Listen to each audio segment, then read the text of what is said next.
click that next button. Don't even think about clicking on a different podcast, because That is Effin' Weird is here to bring you a wealth of knowledge today. Hello and welcome back to That is Effin' Weird. You read the title of the episode, so you know why you're here. I have a guest on who's going to be talking about some really awesome stuff today. I'm super excited about it.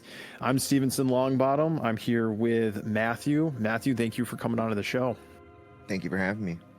And Matthew, he does a great thing. He's helping people out with some treatment programs. He owns the Harmony Grove Behavioral Health Program.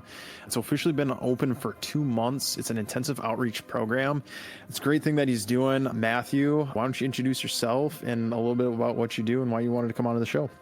For sure. So it's an IOP program, right? I am one of the owners and founders. It's me and a couple of my brothers that really got it going. We're in business together, and I'm the one that's in recovery. I wanted to open a sober living originally. There's just some technicalities that go with sober living that if you don't have a funnel, then it's almost a guarantee that it's not going to work. And so my brother asked, what else can we do? And I said, well, we can open a treatment center. And so we did everything that we needed to do. We got it up and running. And so, what it is that it's an intensive outpatient program at this level. We just have an IOP program. We are in the process of finding a facility and then opening residential, and that'll be, in the next year sometime.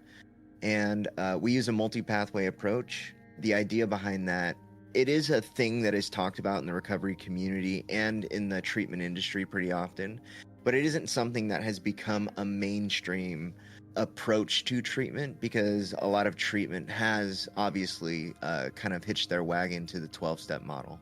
That's all fine and good and all that, but there are a substantial amount of people out there that are just not being reached. I don't want to alienate a section of people when I say these kinds of things, but this is just the truth about what we do, is that I feel like the 12-step program kind of locks out a specific type of person and a huge demographic of people that when they come into the rooms or they enter early recovery, they are rejected for whatever reason. There's a multitude of reasons, and it might objectively not be true, but to them it's very true, right? That they feel rejected, that they don't feel safe, that they as a person don't feel like they fit in.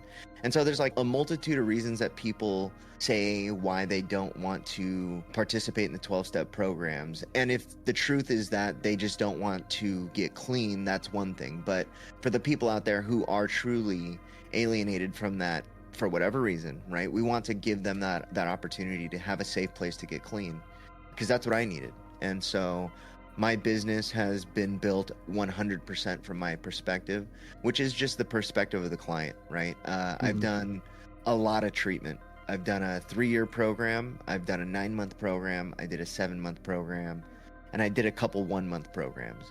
And within that whole treatment journey that I've been on, I've been to every type of treatment that there is, right? I've been to faith-based programs. I've been to a Synanon-based program. I've been to a work therapy program. I've been to 12-step programs. And I'm pretty sure this is a widely experienced thing, is that when I was in those programs, I always told myself, man, this is being ran inefficiently, or if I did this, I would do this differently, right? And when this opportunity happened, I was like, okay, it's really kind of time to put my money where my mouth is and do what I said I would do. And so that's kind of like the philosophy and the direction that we're coming from, and the culture that I'm building, kind of the perspective that I'm trying to help people from as well.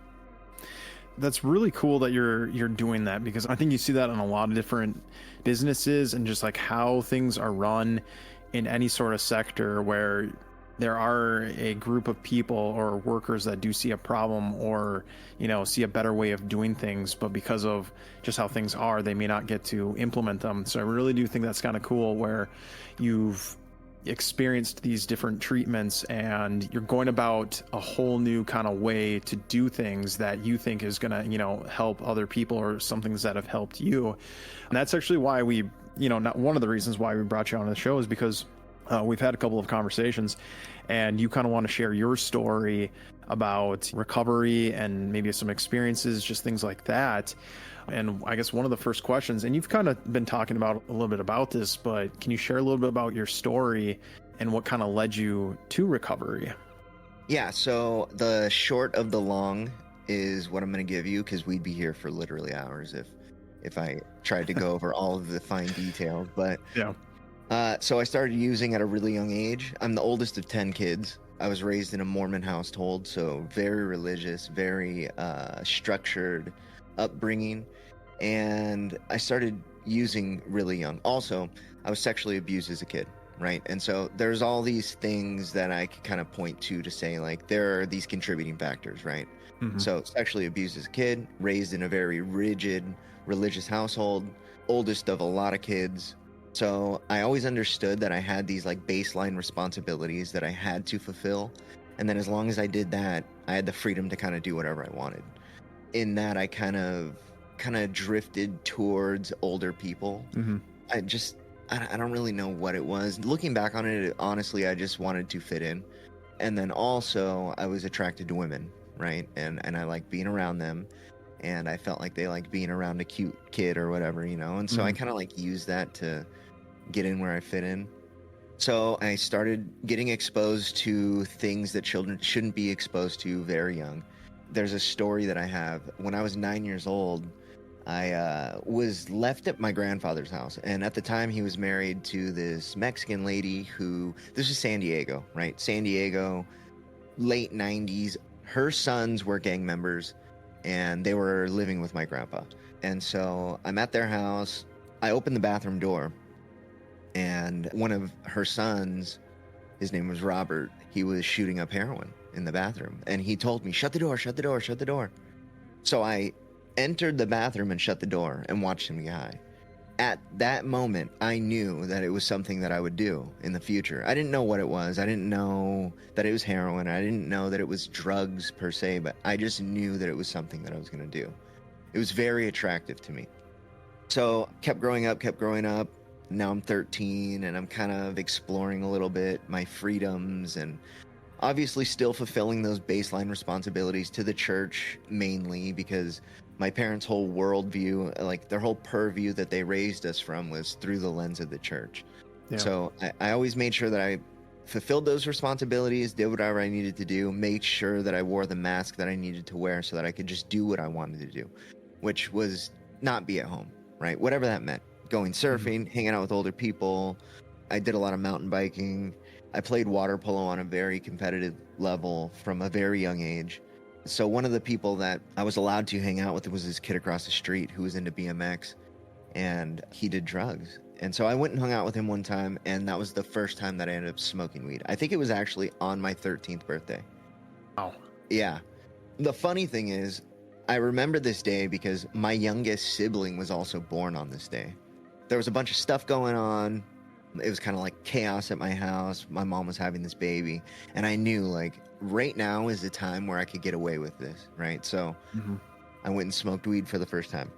Then so that was 13. Progressively just got more exposed and more comfortable with certain experiences and people. And then we moved across the county to North County. Now I'm 14. I find this older guy at church. He was my friend's older brother, right? And he smoked weed constantly and did other drugs too. So kind of like latched onto him, and we built a real friendship, but was constantly doing drugs. And from there, it just really kind of accelerated. Like between 15 to 16 is really when I started using a lot of coke.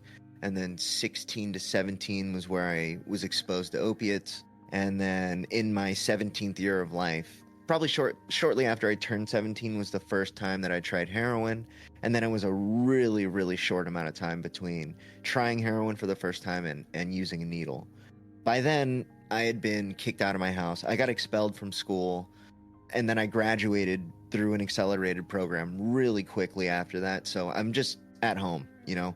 And my kids, my parents have a ton of kids, right? The youngest is 13 years younger than me. So they've got a 3-year-old, a 4-year-old, I think a 6-year-old. Anyway, a bunch of little kids. And they're like, dude, you got to go. You Yeah. can't be doing this stuff here.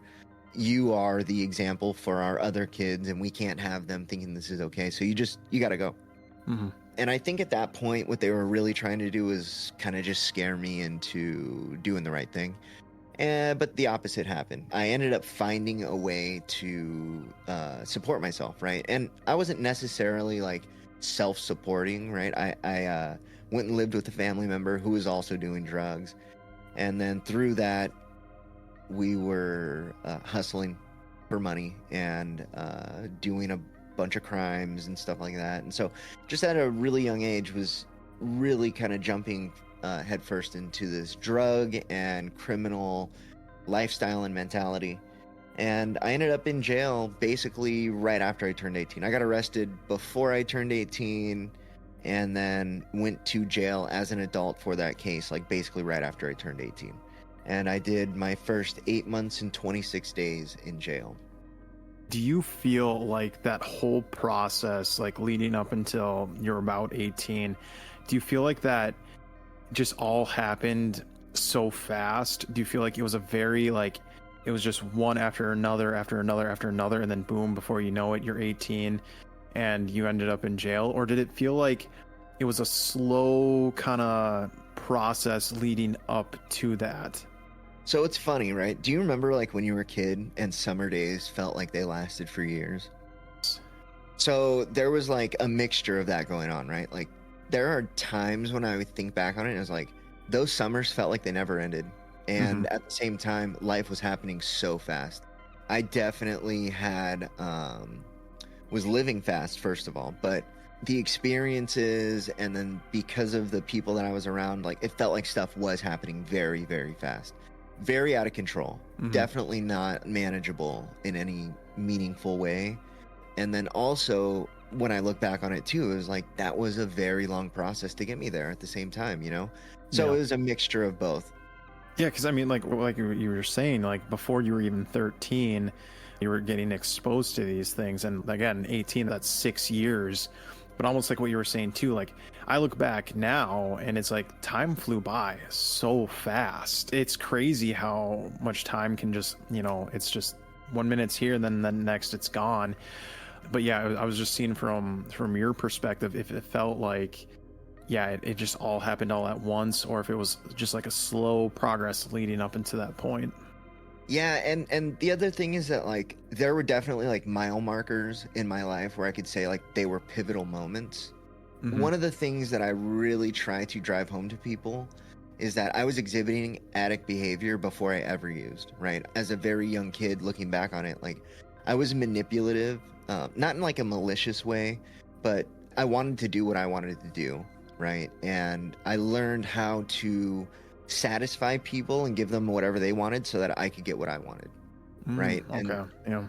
A lot of children do that, but this was on a different level. This was on like I understood that in order to have certain experiences, I had to live kind of a double life, right? I had to be this good Mormon kid that went to church a ton and be the good example like on my face for all of my brothers and sisters, but then I could secretly do what I wanted to do, which was never anything super out of control or bad until I was doing drugs, right? But it's just when you look at it, it's like very obvious addict behavior without the actual addiction being rooted yet.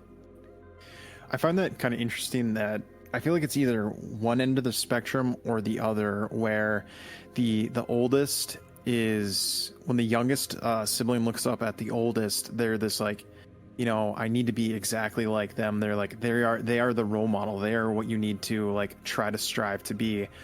But then I also feel like there's that other end of the spectrum too, where sometimes it's the total opposite, where the youngest looks at the oldest and just sees like, oh, I don't want to be anything like who they are, and like kind of like the opposite happens. I feel like very rarely I see something where it's either one or the other, because I know like I'm the youngest in my family, and I remember I was looking up to my oldest sibling and just being like, I need to try to be like that. I don't know how I can, but I feel like it's kind of that. So when you're saying like you you needed to kind of like be that role model for them. I feel like that's almost a lot of pressure, and maybe that's what it is for just like older siblings. But I almost feel like there is that certain expectation or pressure put on the oldest or the eldest child in families to be that role model for the younger ones. So I guess for you, did you feel any of that like pressure from your family? Yeah, absolutely. I talk about people inheriting things all the time, right? You can inherit guilt, you can inherit shame, you can inherit responsibility, parents' values, and a lot of what older kids go through is an inheritance of morals and like their trajectory, right? And so a lot of kids want to live up to what that expectation is. It's funny that you say this too, because it's like I've got such a broad spectrum of siblings, right? That I had siblings that were very close to me in age and then siblings that just weren't. I don't know where the change happens, but I know that I'm in business with a brother who's about 6 years younger than me. And he constantly talks about like stories about when he was a kid. He would look up to me and all this stuff and how I protected him. And then I have two brothers right behind me. They are twins. I don't know how they vocalize it now, but I know for sure at those times like I was definitely their role model. I included them in my friend group as well. Mhm. Everybody kind of like looked to me for like what are we going to do next, you know? Yeah. And then as far as like the leading the example correctly, I had to do it in order to do what I wanted. And there was still like I think there's like a biological drive for the oldest child to set the pace for the rest of their siblings, like not in like a competition way, but as like a I want them to do good too. Yeah. And so I always tried to protect my siblings from the realities of what I was doing. And that's why I say that like I kind of lived a double life where like at night I was a completely different person than I was during the day with my family, where like I was free at night to do whatever I wanted. And we would go, I mean, especially after I like got my license and stuff, I can remember distinctly like telling my friends, like they would be like, dude, do you ever sleep? And I'd be like, if if if I want to do this with you guys, like I really can't, you know, like. And then I started doing that whole, well, I'll sleep when I'm dead thing. And I Yeah. was doing this at a really young age, you know, like relatively young age. And so, yeah, there's definitely that drive for the older child to also, I'm the oldest grandchild. So what that means is Oh, my grandparents have, I think, 28 grandchildren. holy cow. And I was also raised basically with some of my younger uncles. Like my younger uncle and aunt are very close to me in age. So when my parents had me, they were also kids, right? They were 21 and 19 when I Mhm. was born. So they were also kids too. And they didn't know what to do either. That's another part of this story, right? Is that I was raised in the 90s in San Diego when the gang wars were in full effect, the border wars and the drug wars were going on. This was where we were living. My dad is an attorney now, but my entire childhood, he was either in school or working to support all of his kids and his wife, right? My mom didn't work, and so we were just dirt poor. Like we were dirt poor. I think that contributed to it as well, you know? Like there's rarely ever a person who is struggling with addiction that has a simple story. And I think that's true for everybody. Everybody's life is so complex when they really try to break down who they are and why they are the way they are. It's a very complex situation, right? There's many contributing factors. There's also the people who contribute to who you become and all of the conflicts, right? With who you want to be and who they're raising you to be versus the outcomes. It's just so complex. And that is a major part of my story is that it's very complex. And I've done like years of therapy and really tried to like retrospectively like analyze what happened, what actually went wrong. Could something have been done differently? The bottom line is I think everybody did the best they could. My desires to do what I wanted to do ultimately pointed me in the direction that I ended up going. Now that I'm on the other side of it, it's like I can't justifiably say that I really regret anything at the same time. It's like I am exactly where I'm supposed to be. I did all of that stuff for a purpose. All of those painful experiences and like very, very lonely times were all pointing me in this direction as well. It really is a weird kind of thing to think about as who you are as a person, because some of the worst times, as much as they may suck, it is who you are today, and it is what made you you. It's a weird thing that you had to go through those struggles to become who you are now, whether it be good, bad. But that kind of segues into the next question that I have for you, which is, what was the turning point that made you decide to seek help? So I always liken addiction to an abusive marriage. There is always that honeymoon phase. And then for people who party or recreationally use drugs, which is a lot of young people, right? They'll drink or recreationally use drugs with their friends, especially if there is like a college element to it where that is something that is just normal. For addicts, there's a honeymoon phase, and then we enter a completely different phase. Most people can have that honeymoon phase and kind of use it for fun, and then it just kind of drifts off, right? But I marry myself to it. And then it becomes an abusive marriage where there's manipulation, lies, abuse. There is perpetual downturning of events. It's a car wreck of a relationship. And then there is the ultimate phase of it, which is the divorce and the falling apart, right? And my divorce phase of all of this started years before I actually got clean. And I really became disenchanted with the lifestyle, and then the drugs stopped working. And I found a consistency in substances that I was never able to find in people. I think that's still true to this day, that drugs are really, really good at what they do. If they weren't, nobody would do them. I found a consistency, and it was really in the lie that it told me that everything would be okay. I knew that no matter what problems I had, I had this absolute solution. It might be temporary, but if I can always be high, then it doesn't have to be temporary. And that was really where I fell into my deep addiction. Years of just being on the streets and being incarcerated, and we're forged in the fires of our own suffering, right? Every person, it doesn't matter who they are, right? Pain will always be the greatest catalyst for change. And some of the most painful things that a human can go through is that degradation and that isolation of addiction. And yes, it is painful, and yes, it is unfortunate for people who don't make it out, but those moments really, really solidify who a person is. I tell people constantly, you know, if you can make it through this, then you can literally do anything. There's nothing that you can't do if you can't get through this. And I stand on that wholeheartedly. So you had kind of mentioned that you had done a couple of different programs to get you to your actual recovery. Do you feel like there was any specific program, or do you feel like there was anything that was like, yup, this works? Ultimately, what it was, I no longer wanted to suffer in those ways. It was a hodgepodge of different things that I had picked up along the way, along with the philosophy that I had built for myself. When I finally got arrested, right, I ended up robbing a bank, and they were trying to give me 33 years in prison.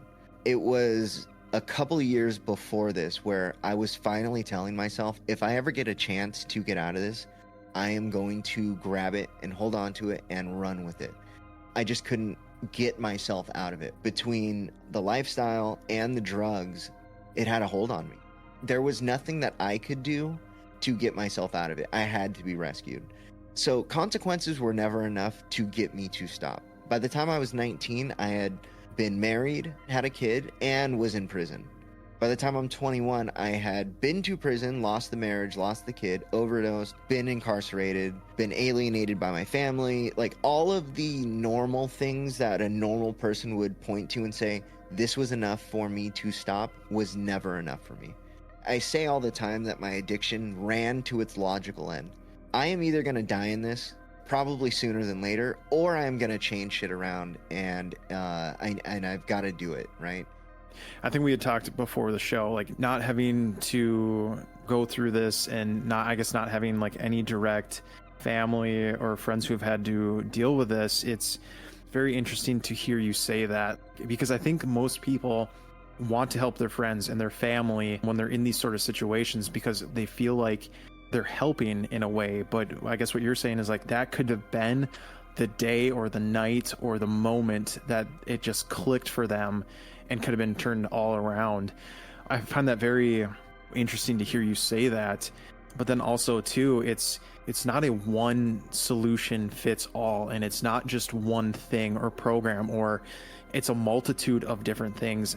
It's almost like when people are trying to lose weight and they just want like a magic pill that'll make them lose weight. Well, it's going to take a couple of different things to get you to that end point. There is no one solution, and everybody is different. What might work for one person may not work for another.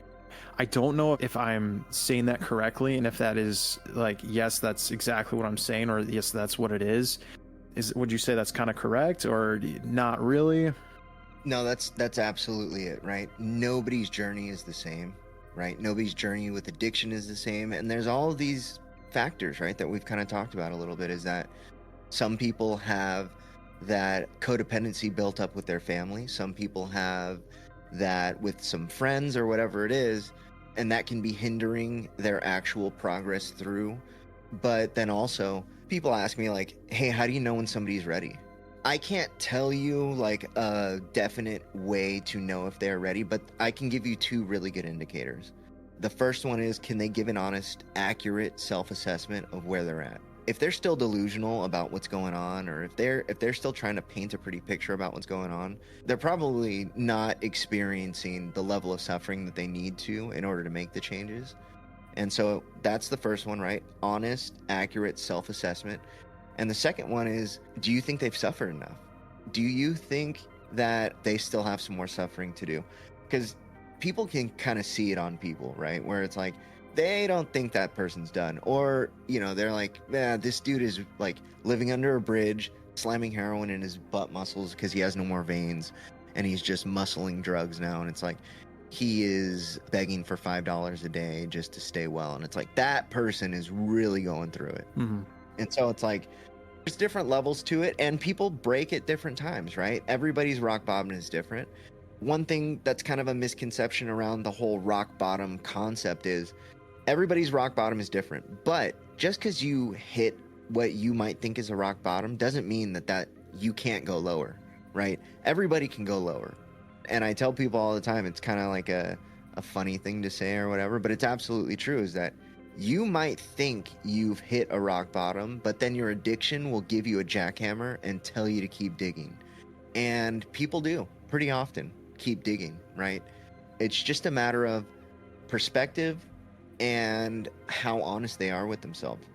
The other thing is, smart people learn from their own mistakes, and wise people learn from others. I was neither. I didn't learn from my mistakes. I couldn't learn from anybody else's mistakes. It was a literal chain of events that had to occur in order for me to get to where I was ready to make the change, had the motivation to make the change, and then had the tools necessary to make the change. The only way for me to do that was to go through all of these different experiences, these different treatment centers, these different incarcerations, the different episodes of homelessness, of use, of floating in and out of people's lives, right? Like having people float in and out of my life. There was no consistency. Like I said, the only thing that was consistent about my life from 17 to 30 was heroin. Mm-hmm. And so it just took just this long sequence of events for me to kind of retrospectively look back and say, you know what? This is shitty. And I can't keep doing this. Like, I don't want to keep doing this. How do I get out? Like, and it's like, I couldn't pull myself out of it. That was a fact. I have this proven track record, this absolute solidified history of me messing everything up. It didn't matter what it was in my life. Like, once that addiction was in full swing, it could have been laid out for me. I'd still mess this up. And so there was all of this self-doubt. Like, I could point to this history of I had all these opportunities, and I just either squandered them or manipulated them or just completely let them pass me by. How am I going to get out of this? Something drastic has to happen, and it can't come from me. By the time all of these thoughts started happening, I knew what it was going to take. I knew I was going to have to get arrested for something really, really big in order for me to really make changes.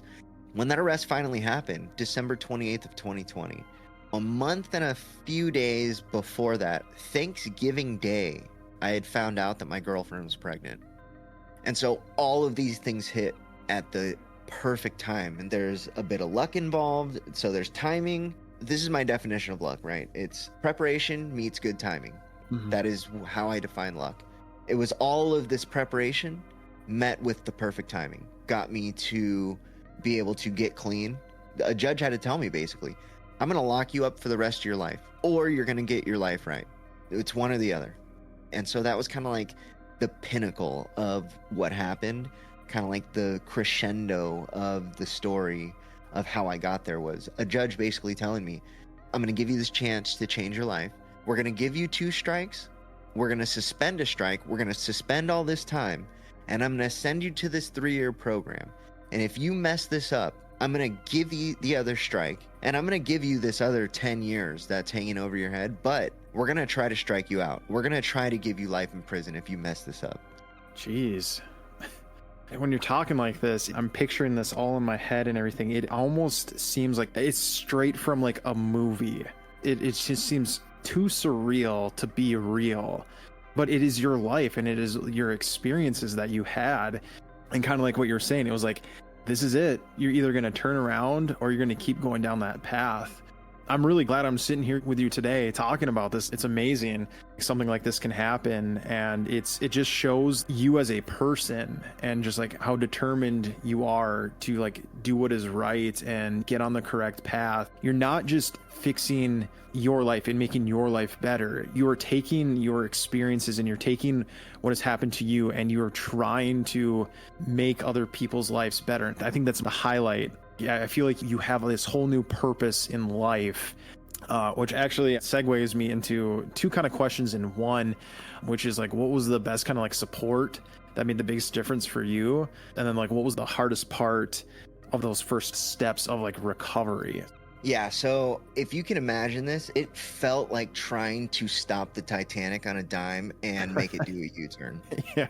Especially like at the gates of it, the very, very front of it. It's like, this is insurmountable. This seems impossible. And I remember going to that program the first day there and thinking, I have to do this for 3 years. Oh my gosh, like this is so crazy. And then I have years of probation after. Mm-hmm. How am I going to do this? You really just got to put your shoulders to the wheel, right? You do what you have to do and keep that in mind, that it's like, it's this or nothing. You got to give it your all, or throw your hands up and give up and get out. Try to run for as long as possible. And that thought in and of itself is very motivating. Mm-hmm. The thing that I find very funny about motivation is that it does not last at all. At all. For anything. You've got January 1st comes around, the gyms are packed. January 31st, no one's at the gym anymore. Yep. Motivation doesn't last. I have to find a way to make whatever this fire is last. There's 2 contributing things that turn into that, right? And for me, it was dedication and discipline. If you don't have the dedication, you can be disciplined enough to become dedicated to something. And that's true for anything. Those 2 things will get you to anywhere that you want to go as long as you stick to them. And so I had to tell myself, it doesn't matter what happens, I'm going to do this. The thing about it was, it sucks, right? And this is something that I'm very honest with my clients about, is that early recovery sucks. All of the problems that you created through this path of destruction that you've been on, all those problems are there and waiting for you to face them. But now you don't have your pacifier, right? Your drugs. You don't have your lifestyle to lean on anymore. You now have to walk through all of the pain that you've been avoiding and all of the people's pain that you have caused. And so it sucks. It does not feel good. A lot of people have this misconception about treatment where it's like, oh, I'm going to go to treatment for 28 days and come out a different person. And then my family's just going to forget all of the bullshit that I've put them through. And it's like, no, that is not how this works. How this works is you're going to shed all of these bad habits, put your drugs away for good, And now you have to do some really shitty things, right? You got to get in the face of people that you've lied to, cheated, stolen from, abused, hurt, whatever it is. And you have to convince them that you are no longer that person and you're never going to do it again. And they don't trust a thing you say. Yeah. How do you do that? And how do you tell people to do that? How do you then turn around and help people do that? The only thing that I know that works is I have to be honest with them that this shit's about to really suck. But at the back end of it, if you can stick to it, it will get way better. At the end of every principle, there's a promise. But at the end of all of our feelings, there is absolutely nothing. So you can get stuck in your feelings and there's nothing behind that. Or you can stick to these principles and there's some promises at the end. The promises typically are that life gets better. The whole trust thing, like how can someone trust you after that? It is sometimes sad because like once that bridge of trust is burned, sometimes it's never recoverable, and you just have to learn to kind of live with that. I've been in job situations where maybe not necessarily me or anything, but where, you know, people say like, hey, trust me, I know what I'm saying. And you go out on a limb and you trust them about what they're saying, but then it turns out like, no, you were wrong, so I'm not going to go to you, or I'm not going to trust what you say anymore because you kind of left me high and dry, or, you know, what you said was going to happen didn't happen. So it takes years of working with someone, doing what you have to like get that trust back. I'm not going to say like all of the time. I think it just is, every situation is a little bit different. You know, some people are really forgiving. There are some people out there where it's like, I understand what you were going through, or I understand what you meant by whatever, all is forgiven. And then there's other people who are like, you tried, or, you know, you said this, you didn't follow through with it. No, you don't have my trust or anything like that anymore. So it is an unfortunate situation. Have you ever had to like tell that to someone where it's like, hey, you may want to reconnect with a family member or a friend, but because of what you have done or because of the things that like happened, that may not be recoverable? Absolutely, all the time. So there's different levels to this, right? There's the 19-year-old that went on one run, their parents sent them to treatment, and they literally turned their life around. That person's going to get their trust back a lot sooner. And then there's the person who has literally burnt the bridge and rebuilt it, and burnt the bridge and rebuilt it, and burnt the bridge and rebuilt it. And it's like, after a while, you might think you are repairing that bridge, and to you, you might think that it is repaired, but those people will never.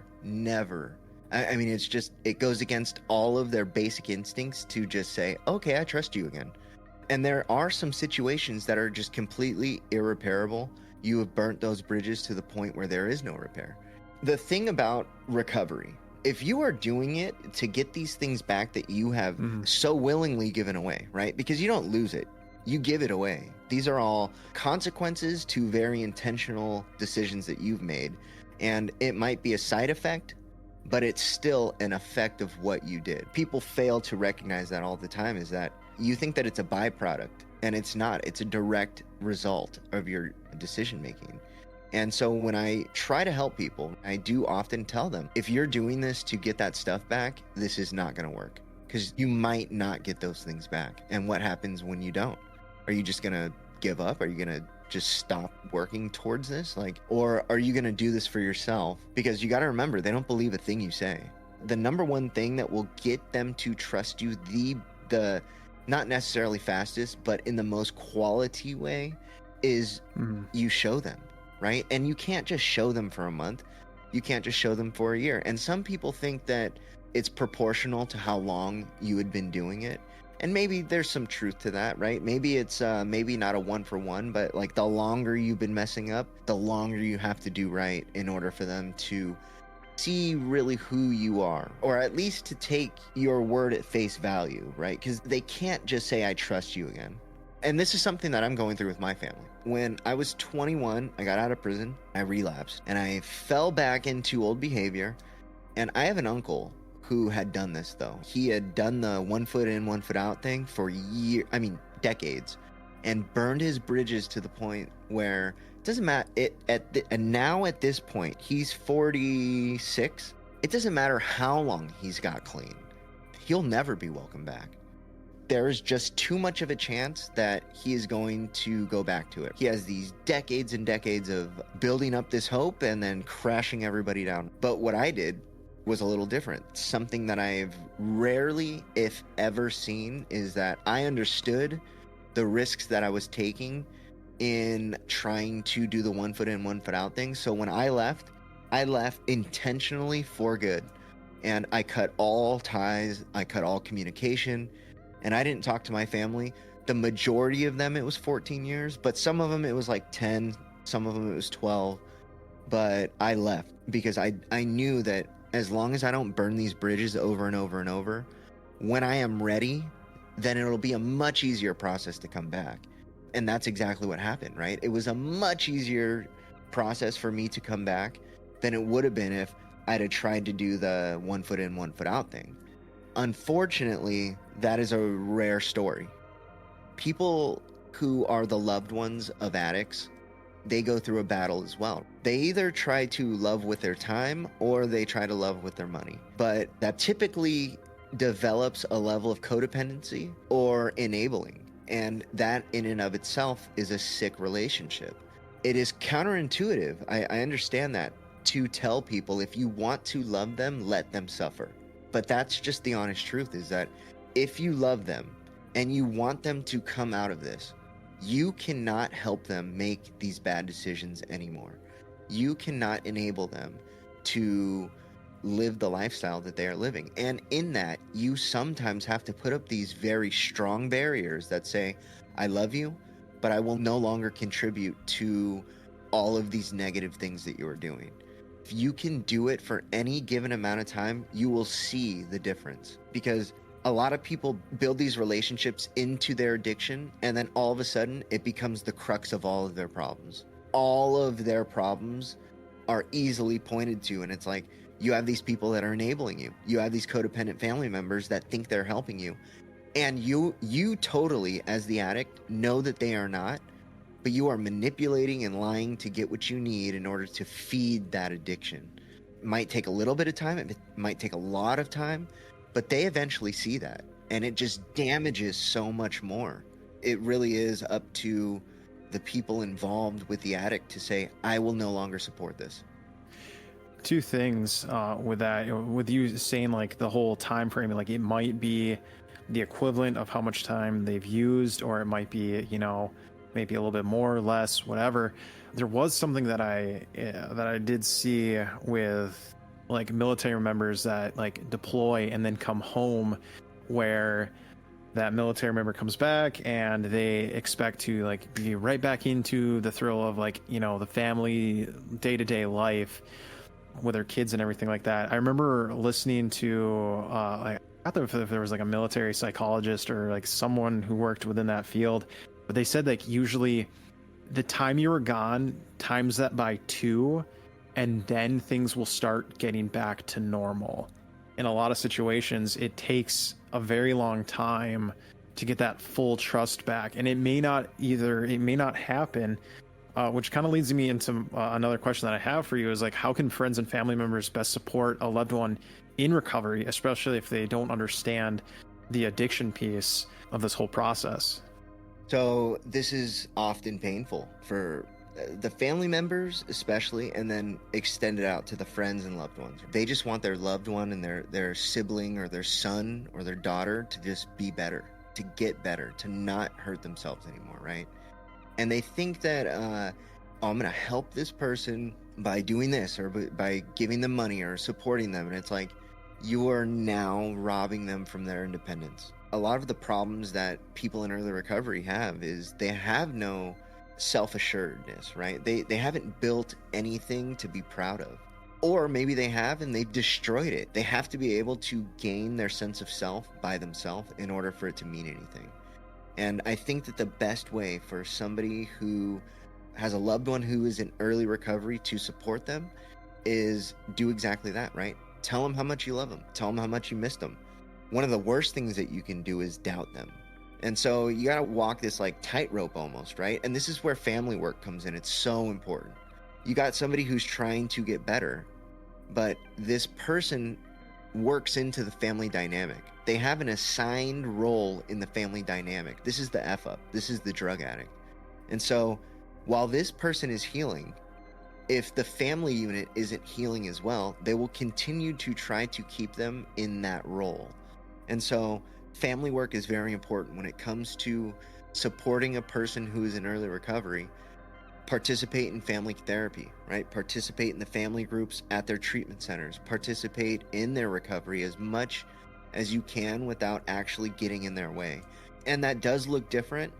My suggestion always is open communication, clear, concise communication about what it is that they need, and clear communication about what it is that you need. If you can openly and in a healthy way communicate with each other, you're really miles ahead of everybody else. That's typically the people will have like all these harbored resentments and they'll have these preconceived notions about what this person's gonna do. And it's like, just talk to them, express these things. If you're coming from a place of love and you've really got that solid foundation of, I just want the best for you, and they know that, and because you can feel that, right? Anybody can feel when somebody's being genuine about, I just want the best for you.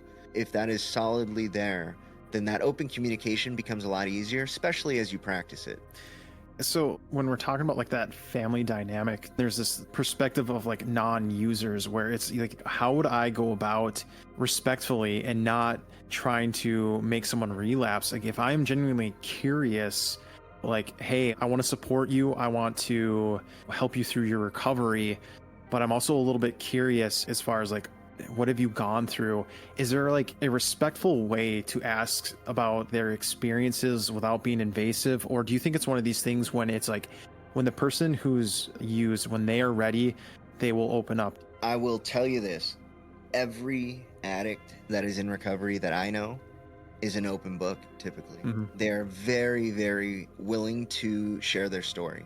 A lot of them find the humor in it a lot faster than anybody else. And it's very easy for us, the addict, to see the humor of it. So when we have friends that are curious about it or like family members that want to know, that's all you got to do is ask. We are more than willing to share. And the reality is, this is our story. This is where we have been, and this is what we have been doing. So just like you want to say to your friends or like your family member, like, man, this is what I've been up to and this is what I'm doing, that's kind of all they have. They're definitely willing to share that story. And as long as it's in a healthy way, right? I know that a lot of people in early recovery have a hard time differentiating between telling war stories and really just kind of leveling with people. And there's like a level of glorification that comes into it when you don't know how to communicate it without that. There is a level of growth that has to happen, typically that is fostered in their recovery. And we also understand too that, especially for people who have never made mistakes, they'll never understand some of the things that we can laugh about. For example, I was in Washington over the weekend with my in-laws, and my mother-in-law kind of started asking questions. I went through years of active addiction with her, lived under a bridge with her. She was the one who found out she was pregnant a month before I got arrested. Her mom started asking questions, and we kind of started telling stories. And her mom went off the deep end, straight up, got super emotional. And she was harboring these resentments, is ultimately what it comes down to. And she needed for us to apologize to her. And we didn't know, like we didn't understand what she was going through or whatever. She made it very clear that she felt victimized by the decisions that we were making. And she also thought that it was her fault, that she could have done something to stop it, and that my wife at some point was doing it to hurt her. I get it that from a parent's point of view, there's always going to be this factor of I could have done something different. The reality is, especially as adults, we are making decisions. This isn't like an uncontrollable thing where it's like, if I would have had a better childhood, I wouldn't be doing this. I think that is something that is said, but I often say that it is a trope, right? These are all very adult decisions with very adult consequences, and we are making them time after time after time after time. And it's like, if we didn't accept the consequences because of the benefits, nobody would be doing this. Nobody would be homeless. Nobody would be sticking needles in their arm if it wasn't for the benefits that they got out of it, which are, there's a wide spectrum of benefits that people get out of it. And I've done drugs with thousands of homeless people. No joke. There's 2,500 homeless people downtown San Diego. I've done drugs with all of them. throughout the years of being homeless and being on the streets, I don't know a single one of them that ever gets high and says, this is because of my mom. No, we're adults, we're making decisions, we're living our lives. This is just where we ended up. And we fully accepted that station in life. We fully accept the consequences to die young, go to jail, have health complications. We're fully aware of all that. For people who don't have that same experience, it just sounds so crazy to hear something like that. Why would you ever do that? Well, if I could explain it to you and have you understand, it means that you have probably been there, because it doesn't make logical sense. There is no logic behind it. It is what it is. For the families out there who don't understand, or for the moms and dads who are losing sleep, I totally understand that you're losing sleep. But that person is no longer a child. They might be your child, but they're out there making decisions as an adult. As long as you do not allow them to bring you into their suffering, they will learn the lessons that they need to learn. And this is what I get from my story, is that I had to do it. I had to do what I did in order to fulfill my destiny, for lack of a better term.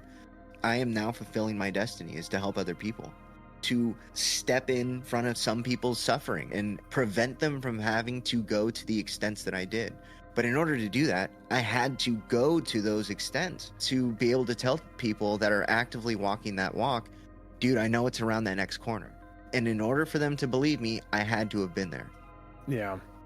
I can, like, I think I hear that more often than not. And I think they do this like in a lot of TV shows and movies too, where the parent asks the person, like, what did I do? Kind of like what you were saying, like 9 times out of 10, it's not their fault. And it's something that they chose to do because they were an adult. But I think I could understand or where someone is coming from, because they are that family member, they are that mom, they are that dad. That is their child. They want to like help them and love them. I guess they start to question, like, what did I do? Like, what was it, something that I did that drove you to this point? I can't imagine what that would be like for a parent to have to struggle with that. You know, was I not there for you enough? It's got to mess with the parent's head in some sort of way. And almost kind of like what you were saying, your in-law was almost kind of struggling with this, it sounded like.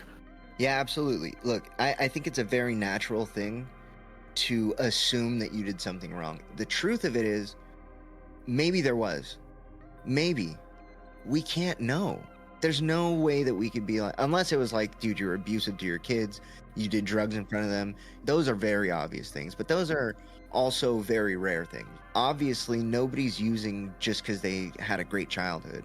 And so there might be contributing factors, but at a certain point, you have to let go of, I did this. You are not putting that needle in their arm. You're not buying the drugs for them.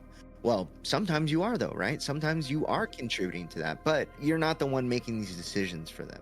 I can't honestly say that if my parents did things different, that I would have had a different outcome.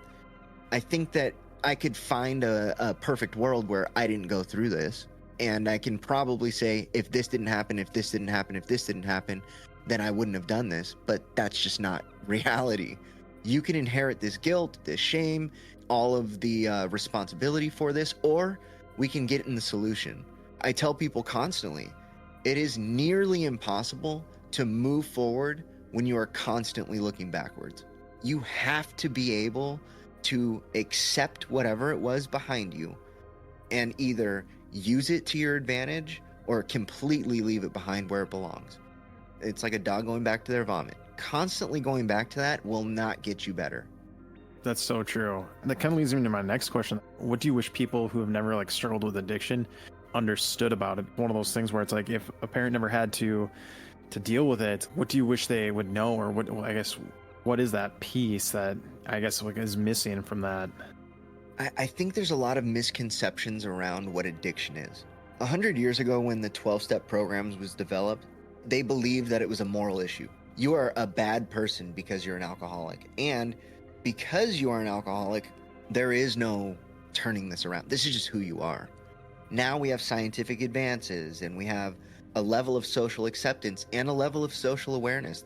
But there is a lot of misconceptions, right?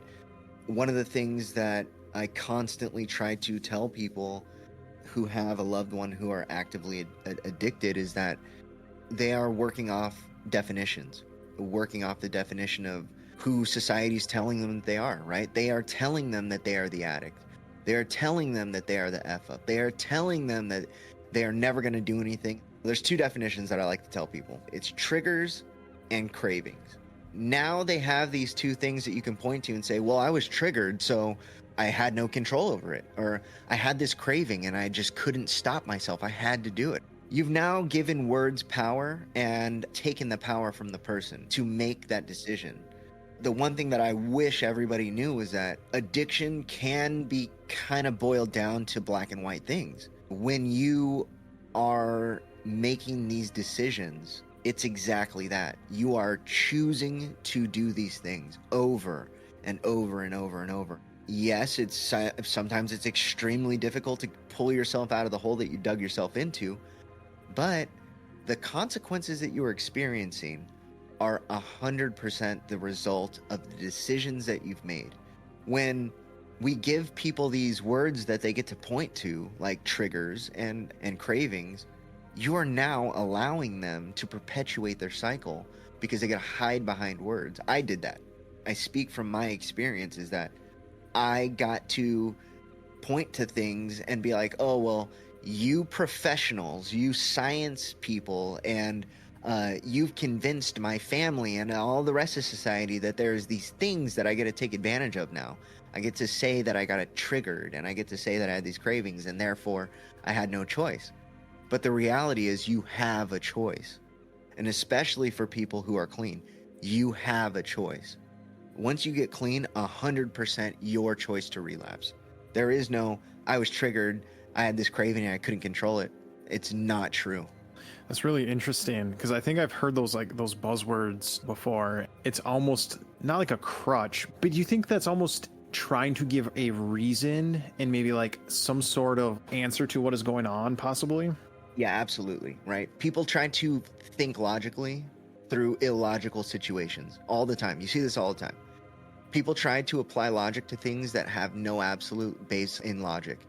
This is one of those things, because if you can point to a drug and say this is going to kill you, the addict keeps picking it up and using it. There's nothing logical about that. What happened was people tried to make sense of this situation. People tried to make sense of this phenomenon of craving. Well, let's scientifically define it. But the problem is, have you ever heard people say, well, how do you know when an addict is lying?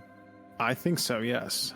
Okay, they always say, how do you know when an addict is lying? The answer is when their mouth is moving. Well, now you've given them tools to use against you that you are fully convinced of, that there's these things called triggers and cravings.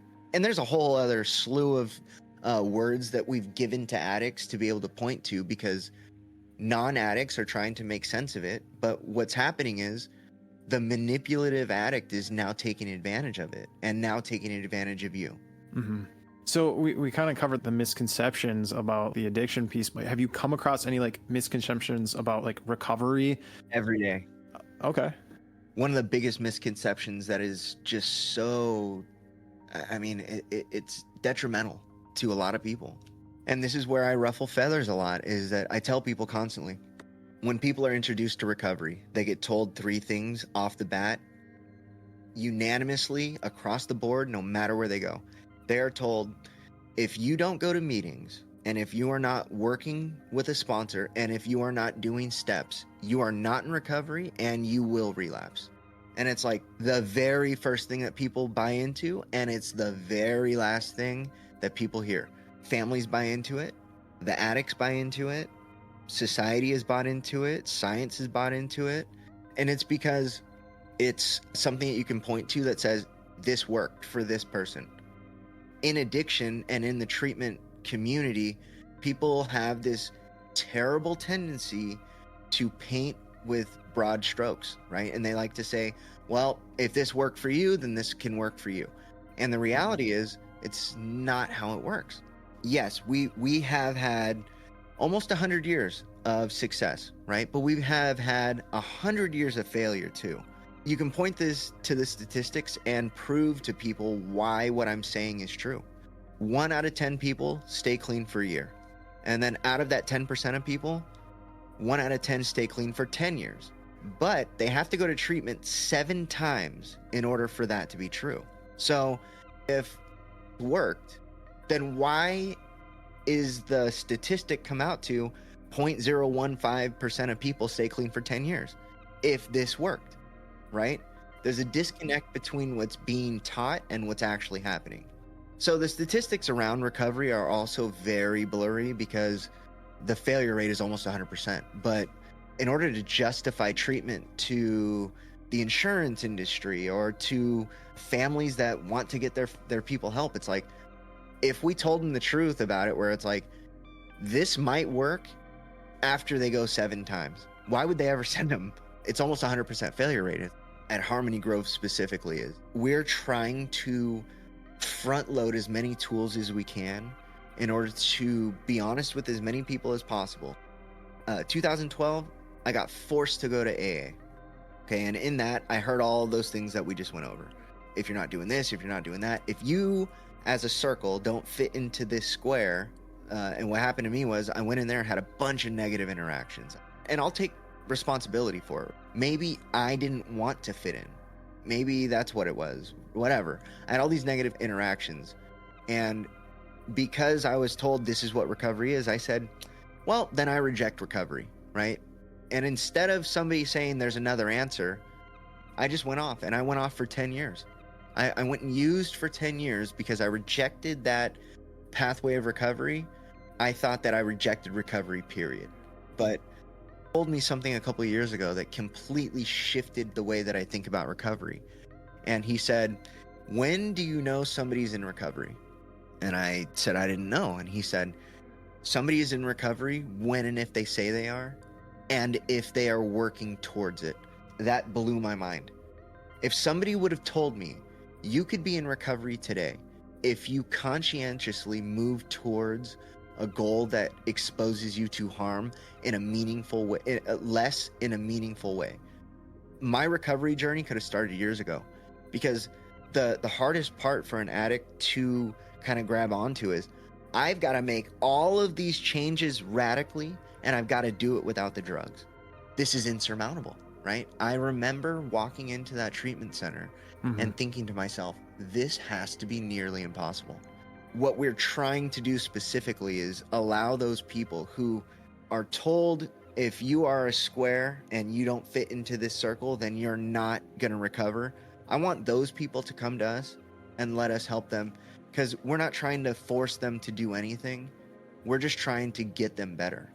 I think that's huge. And we kind of were talking about that a little bit earlier in the show, where it's like everybody's journey, everyone's like healing process is completely different. It's not a one shape, or like, it's not one path fits all type of deal, where it's like everybody is different. We're all human beings. We're all, different shapes, sizes. We think differently.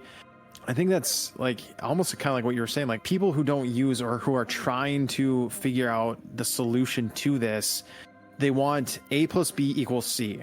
I feel like this is not how this equation works. It isn't even an equation, you know what I mean? Where it's just like, it's its own thing. It's not a mathematical problem. It's almost like an art project.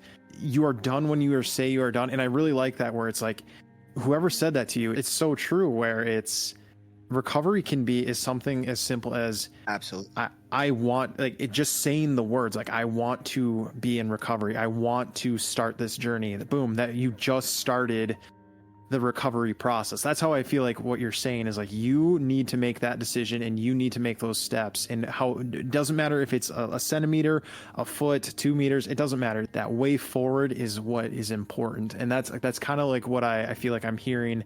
Yeah, absolutely. Recovery in and of itself is a very hard thing for a lot of people who are actively using.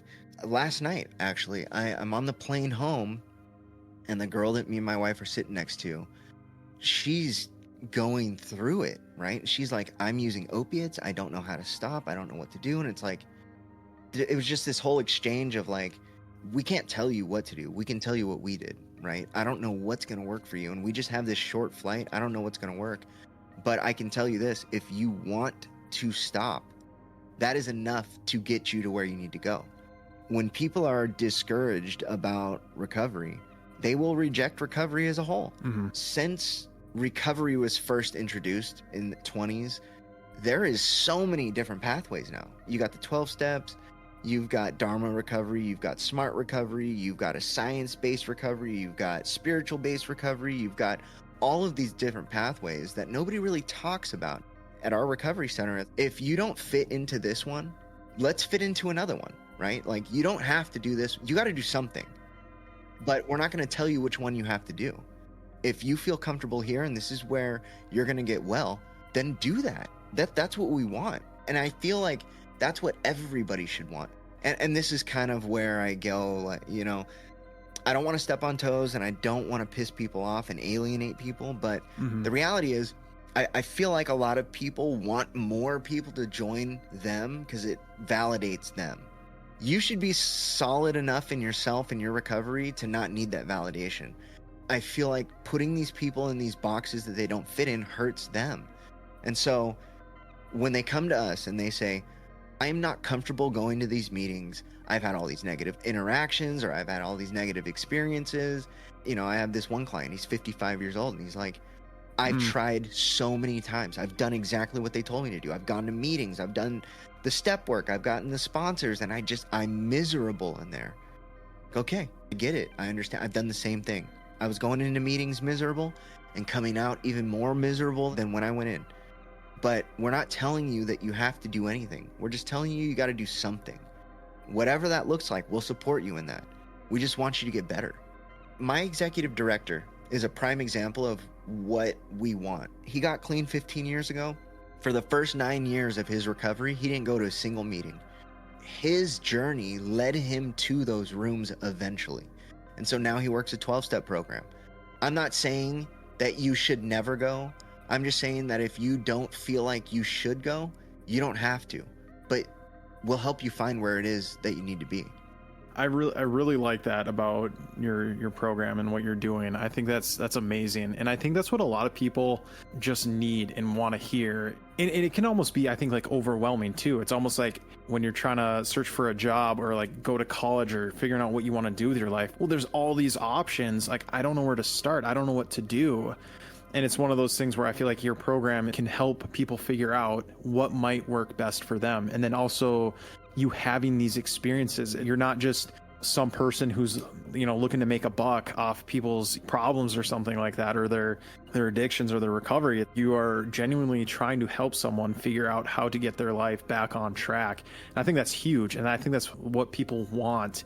And almost like we were saying, that's what they should want. Yeah. It's I'm not trying to reinvent the wheel. I'm just trying to help people. And I tell people all the time, I just want to move the needle a little bit. If we can move the needle a little bit, that could translate into thousands of people, right? It could be hundreds, it could be tens of people that enter recovery because of us, but the ripple effect, the families, the loved ones, the kids that they could then have, the families that they then build, and then the families that come after that. It's like a single person entering recovery can have a massive ripple effect on their community.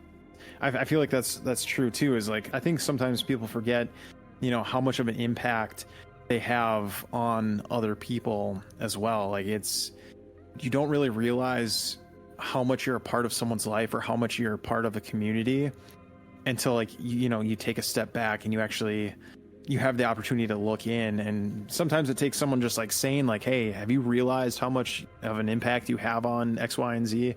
So this kind of leads me into my like next question for you, is like, how has your view of yourself changed since beginning recovery? If you would have asked me 5 years ago what I would be doing in 5 years, I would have never guessed this. I would have never, ever guessed that this is what I would be doing. There are things that I have to do every day. I've got to work out every day, right? I have to have these conversations every day. If I don't have these conversations, if I don't work out, if I'm not trying to do something to better myself and leave a better mark on the people around me, then I feel like I'm failing, right? I feel like I'm not doing what I was made to do. I also then feel if I don't help people with all the experiences that I've had and all of the things that I've done, I tell people this, it'd be better for me to have just stayed out there using than for me to just sit around and do nothing. I have to help people do this. And I have this theory. I have a relationship with a higher power, right? And without getting lost in those weeds, I think that there is somebody out there that I'm supposed to help. One person. I don't know who that person is. I don't know when I'm going to meet them. I don't know what our interaction is going to look like. I don't know if it's going to be somebody that comes into my treatment center, or maybe it might be one of their family members, right? But if I'm not doing what I'm supposed to do so that I am exactly where I need to be to help that person when the time comes, then I've completely missed my calling. I've just failed at what I'm supposed to be doing. And so the only way for me to do that is to make sure that I'm being of service and helping everybody that I can when I can, right? And I'm not Superman. I don't think I'm the addict savior or whatever. I just know that I have this debt, and this is something that I constantly talk about, is I have a debt, and it's the debt of my recovery. By virtue of me being in recovery, it's an even greater debt. All of the blessings that I get through my recovery, that creates an even bigger debt. And it's like, I have this massive debt. The debt of the shitty person that I used to be, the debt of all the people that I've hurt, the debt of all the wrongs that I've done, and then all the debt from accumulating like a good life, right? I have this massive debt that I have to work off. And I'll probably never zero that balance out. And I've accepted that. But I have to do what I can whenever I can in order to do that. And so the person that I am today, I love being this person today. But it is very easy for me to be a shitty person. It's very easy for me to bite my wife's head off. It's very easy for me to slack off in the disciplines that I've tried to build up in myself. And when I do slack off on those things, or when I let myself fall into a shitty husband role or whatever it is, like, I feel that on a deep level, you know? And it's like, I feel it in me, and it's like, okay, I need to do better. And that's all I can do, right? I just have to be able to recognize where I'm fucking up and where I am being incompetent almost intentionally. It has to be intentional. And I'm just going to be lazy about this because I don't feel like doing the work. I don't really have that luxury to be lazy anymore, you know? Like, and rarely will you find somebody in recovery that has that luxury of being lazy. Like, they have to work hard, or else it's super easy to fall back onto who you used to be and the things that you used to do. There's a saying that you talking about this, it just jogged my memory, and it's so true. It's so easy to do the easy wrong or the hard right. Like, you think about that and it's like, okay, yeah, there's a lot of people like, what are you going to do in this situation? The easy wrong or the hard right? I think the temptation of, all right, yeah, almost like we were saying, like, it can wait, you know, whatever it is, or it can be pushed off till tomorrow, or I don't know if I really want to do that. Though I think there's a sense of reward, like when you're doing something that is hard, it makes you feel a certain way.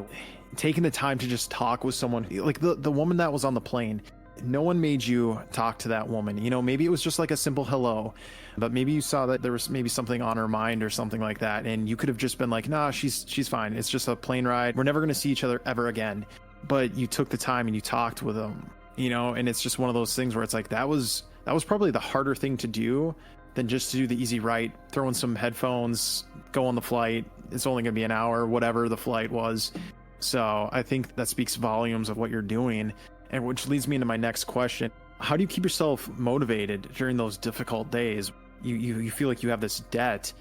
So how do you keep yourself motivated? I mean, we talked a little bit about that at the beginning, where it's like that motivation sometimes dies out. It's that dedication and that discipline. But how do you keep that going? Like, I guess for you personally, is there anything that you see as like, yep, I'm holding on to this? I think that for anybody who tries to hold on to motivation, they'll burn out super fast. Motivation is very fleeting. You have to have a driving force, and whether that comes from within or without, you know, I have a bunch of contributing factors that leads to my discipline and dedication, right? I've got my second daughter's about to be born. Oh, congratulations. Thank you. My second daughter's about to be born. I'm now leading a company that this is what we do. We help people. And then I've got the wreckage of my past that I have to work to clean up every day.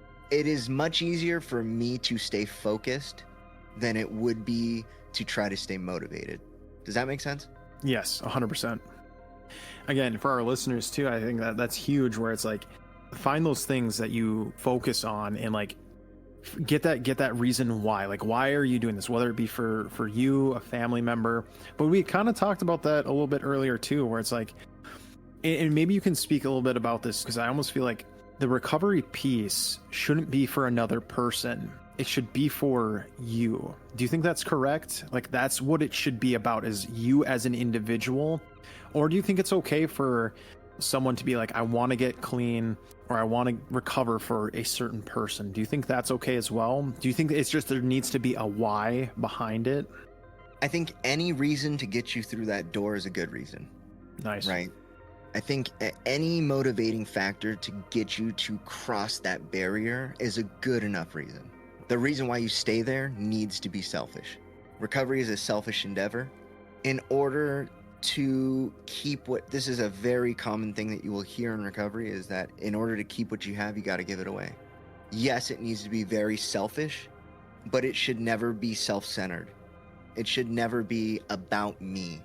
It should always be about other people. It should always be about your family, but you should never do it for them. Does that make sense? No, 100% it does. I think that's really good to hear. That's good. I didn't really know that. One more question, and this one is a big one. If you could give one piece of advice for someone, whether it be a listener, someone that you come across on the street who's just starting their recovery journey, what would it be? Don't take it for granted. I tell people all the time that the landscape of addiction has changed in the last 5 years, specifically because of the introduction of fentanyl to the drug supply. Every time you get high, you're taking a chance with your life. So if you have made it out and you are clean and you are doing whatever it is that you need to do to not do that, never lose sight of that, because if you go back out there and you don't have a tolerance and you've been doing the right thing and you've been making these strides, there's a good chance that you will never come back from it again. You'll either die, which is a very common thing. Extremely common thing. Like, I think overdose rates have risen to the point where it is the leading cause of death for people under 40. If you've got this, hold on to it. That's great. I hope that speaks volumes to any of our listeners who's out there who, maybe just stumbled across this, just thought it was an interesting title, and they just decided to listen. I hope you take Matthew's words into consideration, or if you know somebody or anything like that might need to hear these words. It's not about the listens. It's not about how many people can listen to the episode. It's not even about the podcast. It's about getting someone to get to that recovery, to those first steps, like we were talking about. Any part of that recovery journey it takes that one little, I want to start, I want to do something. So if they need to hear this message, by all means, please get this out to them. Matthew, thank you so much for taking the time to do this interview. For you, the listeners, again, it's Harmony Grove Behavioral Health.